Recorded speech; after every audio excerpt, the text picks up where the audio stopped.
What is your favorite summer vacation spot? My favorite summer vacation spot would probably be Glen Arbor, Michigan. It's just up north. It's over by Traverse City, right next to Sleeping Bear Dunes and Lake Michigan. But Glen Arbor is it's a glacier-created lake, and it's like Caribbean blue waters. But it's one of my favorite spots to go. Any vacation I'm going to take, we need three things. Number one, we need a beach and the ocean. Number two, we need golf courses. Number three, we need good food. If I'm sticking in Michigan, where I currently live, I love going up to northern Michigan. There's a ton of private lakes, being out on the boat, barbecuing. They got sand dunes up there, right? So a lot of outdoor activity is what I like to do in the summer. Favorite summer vacation spot, I'm gonna have to say, is going back to where I grew up. Upstate New York in a small town called Lockport, New York. The summer is always my favorite out there, seeing old friends, old memories, and being back home. No, I would have to say it's the Florida trip because it was with the family, and we just literally, it was an age where my son could understand what a trip is, and we just had the time of our life. And the best part was I didn't have to drive. The hotel that we were staying at actually had water taxis, and it was walking distance to all the parks. The kids just had the time of their lives, and it just made me become a kid again. So that was cool. My favorite summer vacation was when we went on a OSP R&R trip to Jamaica. It was my first time going to Jamaica, so experiencing the tropical water was really nice. It was clear and blue, and then on top of that, we went on a catamaran. And it was actually my first time going snorkeling. I would have to say it's probably a toss-up between Virginia and Miami. There's one mountain that I really like to go on. It's called Sharp Top. You go up this mountain, and then there's this massive boulder. There's also a cottage, but then you walk around the cottage, and there's this massive boulder. You can just stand on top, and you see everything.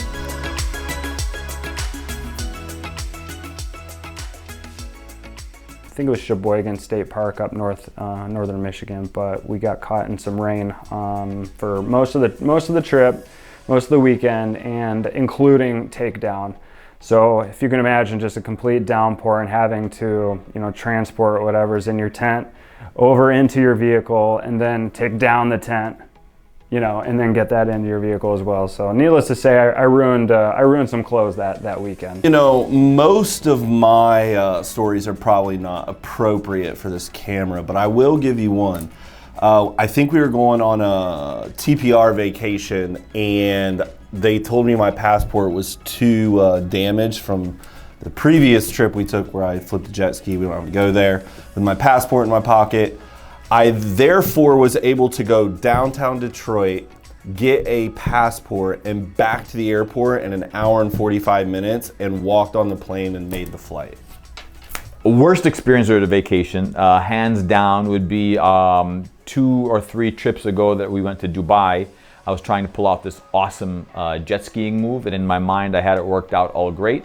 It was literally the day before I left to the Maldives, and I pulled the move. Got ejected off of the jet ski going about 60 miles an hour, broke a couple ribs, punctured a lung, collapsed a lung. I had no idea that I actually had punctured my lung. I thought it was just a couple of bruised ribs. I took a 4-hour flight to the Maldives from Dubai. I just wasn't feeling right, so a few days later I went and got it checked out, and I had, my lung had collapsed, and they actually removed 3.5 liters of blood, almost a gallon of blood from my lung. I was in the hospital for a week, and that made for a great vacation.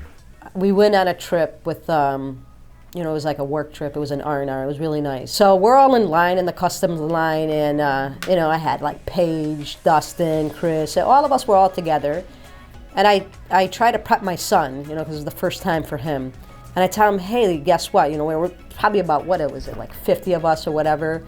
We're all on the same flight, and I tell him, one of us are going to get picked. Whoever gets picked wins. So of course, we were lucky and we got picked to go to the special room in customs. And my colleagues, were just, didn't even care to see if I was going to go catch the layover flight. And like minutes before the flight is about to take off, Paige decides, oh wait, where did Wi-Fi go? And it just took them the 3-hour layover for them to realize that we were missing in action. But it's all good. We made it home safely. And yeah, it just, I made the best out of a not fun situation. And my son thinks that we win every time we go to customs. One summer, we decided to go on a camping trip to North Carolina in a 90-degree weather, and that was the worst family vacation ever. Obviously, the heat was too much for you to sleep in. Like, it was real camping, where with the tents, no bathrooms, no running water. So you can try to imagine sleeping in a tent with no like AC, and it was just all humidity. I think the craziest or the worst thing that's ever happened to me was, it wasn't necessarily a vacation, but it was a trip that I took, and I brought a bunch of influencers, and it was to an event called Tomorrow World. It was the last event that they ever had because it turned out so horribly, and they brought in 190,000 people to attendance. It's like an EDM festival. They got washed out, they got rained out, they weren't planning for the rain, and it was absolutely horrible because people that are just not expecting like as much mud as they did, you know, so there were a lot of people that were getting hurt and stuff. And I remember the last day they shut it down and nobody could leave and nobody could enter. So there were a whole line of cars that were just stuck through the two exits, and there were people that were just stranded for, you know, a substantial amount of time. There were people that were like, there's this one viral photo of these girls that were like falling asleep on a pizza box in the middle of waiting to come into the venue because they couldn't leave because they're all backed up. And the nearest Uber pickup was through several miles of uncut forestry. And so that was horrible, and it was not a fun experience.